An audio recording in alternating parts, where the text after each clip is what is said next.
तो गाइस कैसे हैं आप सब लोग। ह्यूमन डिस्ट्रॉयर के एपिसोड 32 के साथ हाजिर हो। तो लास्ट एपिसोड के एंड हमने देखा था कि हमारा ज़ू जो होता है वो स्कॉचिंग डीमन एम्परर से कहता है कि मैं तुम्हें यहाँ पर अपनी टेक्निक सिखाता हूँ, और उसके बाद तुम्हें इस बात को कंफर्म करना काफी ज्यादा आसान हो जाएगा कि मैं वाकई में ह्यूमन डीमन का डिसाइपल हूँ या नहीं। और इसी के साथ ही हमारा ज़ू जो होता है वो आगे बढ़ता है, जाकर अपनी टेक्निक्स को यूज करने लगा है और उसे कहता है कि अब यहाँ पर ध्यान से देखना, अपनी आंखें खुली रखो और यहाँ पर गौर से देखो। और इसी के साथ ही वो लड़की यानी डीमन एम्परर भी सोच रही होती है कि ह्यूमन डीमन एम्परर की जो स्पेशल टेक्निक्स हैं वो सिर्फ और सिर्फ ह्यूमन डीमन एम्परर ही सही तरह से परफॉर्म कर सकता है। अगर इस लड़के ने टेक्निक्स को परफॉर्म कर लिया उसका मतलब है कि ये वाकई में उसका डिसेंडेंट है। तुम्हारा ज़ू वहां पर उसकी कुछ टेक्निक्स को परफॉर्म करता है और लास्ट के ऊपर अपनी स्टॉम्पिंग टेक्निक को यूज करता है, जब अपने पांव को ग्राउंड के ऊपर मारता है और उसे कहता है कि अब यहाँ पर ध्यान से देखना, मैं यहाँ पर इंसिग्निया टेक्निक को यूज करने वाला हूँ जिसे ह्यूमन डीमन एम्परर बहुत ज्यादा यूज किया करता था। और जैसे वो ग्राउंड के ऊपर पांव मारता है तो इसी के साथ इसकी मिराज इमेजेस बनती है, उसके शैडो क्लोन्स बनते हैं, तो इसको ह्यूमन डीमन डोमिनेटिंग स्टेप कहते हैं। तो जैसे वो इस टेक्निक को यूज करता है तो इस बात से स्कॉचिंग डीमन एम्परर काफी ज्यादा हैरान हो जाती है और कहती है आज तक कोई भी इस टेक्निक को हमारे ह्यूमन डिमोनिक सेक्टर में सही तरह से मास्टर नहीं कर पाया। ये टेक्निक वाकई में ह्यूमन डीमन एम्परर की है, क्योंकि इसमें यहाँ पर 3 क्लोन सामने, 3 क्लोन साइड, 3 क्लोन दूसरी साइड और 3 क्लोन बैक साइड के ऊपर नजर आते हैं। यानी कि ह्यूमन डीमन एम्परर जब इस टेक्निक को यूज करता है तो उसके सेम टेक्निक के साथ वो 12 क्लोन्स बनाता है जो कि उसकी रियल बॉडी का ही हिस्सा होते हैं। यानी कि असल में वो क्लोन्स नहीं होते बल्कि वो रियल होते हैं। हमने इस टेक्निक के बारे में लेजेंड्स में सुना है कि ह्यूमन डीमन एम्परर इस टेक्निक को यूज किया करता था और कोई भी यहाँ पर हमारे सेक्टर में से भी फिलहाल के लिए इसको मास्टर नहीं कर पाया। इसका मतलब तो यही है कि ये लड़का वाकई में ह्यूमन डीमन के साथ कुछ ना कुछ रिलेटेड जरूर है। इस लड़के को यहाँ पर इस टेक्निक के बारे में पता है। तो मासू इसी के साथ आगे बढ़ता है और उसे कहता है तो अब क्या तुम यहाँ पर मेरे पर विश्वास करोगी, क्या तुम्हें समझ आ रही है कि मैं वाकई में यहाँ पर ह्यूमन डीमन एम्परर का ही डिसाइपल हूँ और उसका सक्सेसर हूँ। तो अब मैं यहाँ पर तुम्हारे प्रेशर पॉइंट्स को हटाने वाला हूँ। और उसी के साथ ही वो लड़की उसे कहती है कि हाँ क्यों नहीं, और उसके प्रेशर पॉइंट्स को हमारा ज़ू हटाता है। तो वो उसे कहती है तो तुम अपने आप को यहाँ पर ह्यूमन डीमन का सक्सेसर कहते हो, लेकिन तुम यहाँ पर क्या करने के लिए आया। तुम्हारा ज़ू से कहता है कि हाँ मैं यहाँ पर ह्यूमन डीमन एम्परर का सक्सेसर हूँ, और तुम्हें यहाँ पर क्या लगता है कि मैं यहाँ पर क्या करने के लिए आया हूँ। अब पहले सबसे मुझे ये बताओ कि यहाँ की सिचुएशन क्या है। मुझे डिमोनिक कल्ट के बारे में सब कुछ इन्फॉर्मेशन चाहिए कि आज यहाँ पर कितने लोग हैं, क्या करते हैं और कौन में से कौन सी पावरफुल फोर्सेस हैं। स्कॉचिंग डीमन एम्परर जो होती है उसे वहां पर सब कुछ बताना स्टार्ट करती है। उसे कहती है कि हमारे कल्ट के अंदर इस वक्त 5 क्लैन हैं, जिनमें से जो कि मोस्ट रियल और ओरिजिनल क्लैन है वो डानमू क्लैन है, क्योंकि यहाँ पर जो हमारा पहला ह्यूमन डीमन हुआ करता था जिसके तुम सक्सेसर अपने आप को कह रहे हो वो डानमू क्लैन से था, और उसके क्लैन के लोग यहाँ पर रहते हैं। और उसके अलावा यहाँ पर 4 और क्लैन है जिनमें बीगोंग क्लैन, जीलू क्लैन, डेंटाई क्लैन और यंग क्लैन के लोग हैं, और ये सारे के सारे उसके डिसाइपल्स थे। यानी कि ह्यूमन डीमन के आगे 4 डिसाइपल्स, वो चारों डिसाइपल्स ने यहाँ पर अपनी अपनी फैमिलीज को स्टार्ट कर लिया। इस वक्त हमारे डिमोनिक कल्ट के अंदर कानून को बहुत ज्यादा मान्यता दी जाती है, और हमारे यहाँ पर एक बहुत ही खास कानून है, और वो कानून ये है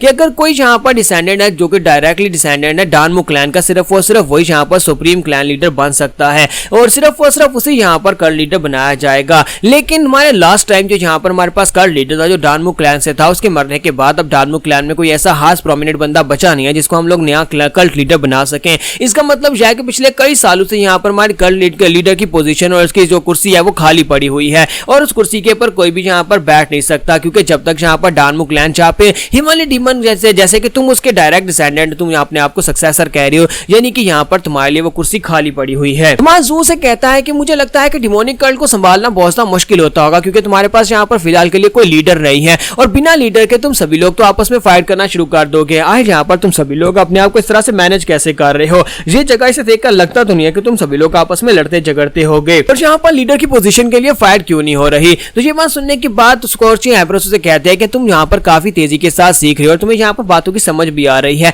अब मैं यहाँ पर तुम्हें आगे की बात समझाती हूँ। हमारे पास यहाँ पर कल्ट लीडर तो नहीं है, यानी कि हमारे पास यहाँ पर सेक्टर लीडर नहीं है, लेकिन इसके बावजूद हमने यहाँ पर एक सिस्टम बनाया है। कैसा सिस्टम? जिससे हम लोग यहाँ पर पावर को बैलेंस कर सकें। फिलहाल के लिए यहाँ पर ये सारे का सारा सिस्टम वही लोग चलाते हैं। हमारे पास सबसे ऊपर 3 गार्डियंस की पोजीशन है, जो कि 3 गार्डियन जो डानमू क्लैन से हैं। तीनों ही डानमू क्लैन के गार्डियन, इसी वजह सभी लोग उनकी बात को बहुत ज्यादा मान्यता देते हैं, और जो भी वो फैसला करते हैं उन्हें उस फैसले को मानना पड़ता है। 3 गार्डियंस के नीचे हमारे पास 7 एल्डर्स आते हैं जो कि सभी फैमिलीज से हैं। सभी फैमिलीज के लीडर्स को भी यहाँ पर एल्डर बनाया गया, और वो 7 एल्डर्स जो है उनके नीचे काम करते हैं, और उसके नीचे 4 डिमोनिक एम्परर आते हैं हमारे। तो ज़ू उसकी बात सुनने के बाद कहता है कि तुम्हारे जो तीनों गार्डियंस बुड्ढे मास्टर्स हैं, और उसके नीचे 7 एल्डर्स वो भी बुड्ढे मास्टर्स हैं। इसका मतलब यह है कि अगर यहाँ पर किसी के ऊपर ध्यान देने की जरूरत है तो वो ये 4 सॉवरियन हो सकते हैं, यानी 4 एम्परर्स हो सकते हैं जिनके बारे में तुम बात कर रही हो। तो वो से कहते हैं कि तुमने बिल्कुल ठीक समझा, यहाँ पर यही वो 4 लोग हैं जो कि नए कल्ट लीडर बनने की पोजीशन के लिए आपस में फाइट करते रहते हैं और एक दूसरे से बहस करते हैं।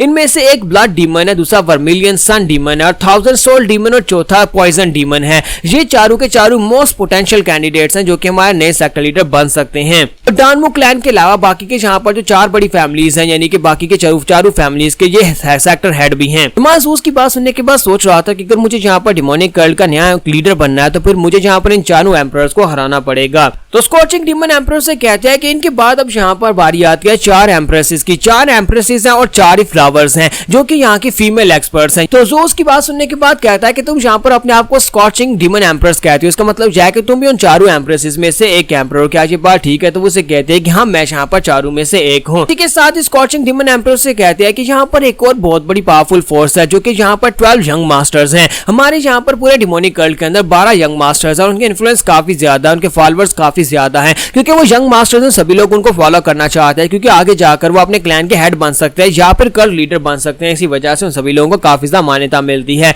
तो मासूक कहता है कि तो बहुत ज्यादा कॉम्प्लिकेटेड है, मुझे बताओ कि कल्ट के अंदर टोटल लोग कितने हैं। तो वो उसे कहते हैं कि अगर तुम यहाँ पर हमारे कल्ट के एक्चुअल पावर के बारे में बात कर रहे हो तो यहाँ पर सिर्फ 12,000 लोग हैं जो कि फाइट करने के लायक हैं। लेकिन अगर यहाँ पर तुम सारी फैमिलीज और सभी आम लोगों को इसमें शामिल करो तो कम से कम हमारे पास 20,000 लोग हैं। तो ज़ूस की बात सुनने के बाद सोच रहा होता है कि नॉर्दर्न ब्लेड एसोसिएशन के लोगों के पास यहाँ पर 15,000 लोग हैं जो फाइट करने के लायक हैं, यानी कि मेरे पास यहाँ पर 13,000 लोग होंगे और साथ में अगर यहाँ पर इन सभी को काउंट किया जाए जिनमें बैगर गैंग के लोग हैं तो फिर मेरे पास भी यहाँ पर उनसे ज्यादा पावरफुल फोर्स आ जाएगी। तो माजू काफी ज्यादा खुश हो जाता है और कहता है कि इससे मुझे काफी ज्यादा मदद मिलने वाली है, ये तो बड़ी अच्छी खबर है। जबकि स्कॉचिंग डीमन एम्परर से कहते हैं कि तुम यहाँ पर सारी बातें सुनने के बाद काफी ज्यादा खुश हो रहे हो कि तुम्हें लगता है कि ये सारे के सारे लोग इतनी आसानी से तुम्हें अपना सुप्रीम डीमन मान लेंगे। कोई भी यहाँ पर तुम्हें सुप्रीम हिमली डीमन नहीं मानने वाला और तुम यहाँ पर किसी की मदद के बिना तो कुछ भी नहीं कर पाओगे। तो माजू कहता है कि तुम्हें किसने कह दिया कि मेरे पास यहाँ पर कोई मदद करने के लिए नहीं है, तुम हो ना, तुम यहाँ पर मेरी मदद करोगे। तो ये बात सुनते स्कॉचिंग डीमन एम्परर काफी ज्यादा हैरान हो जाती है कि ये लड़का यहाँ पर चाहता क्या है।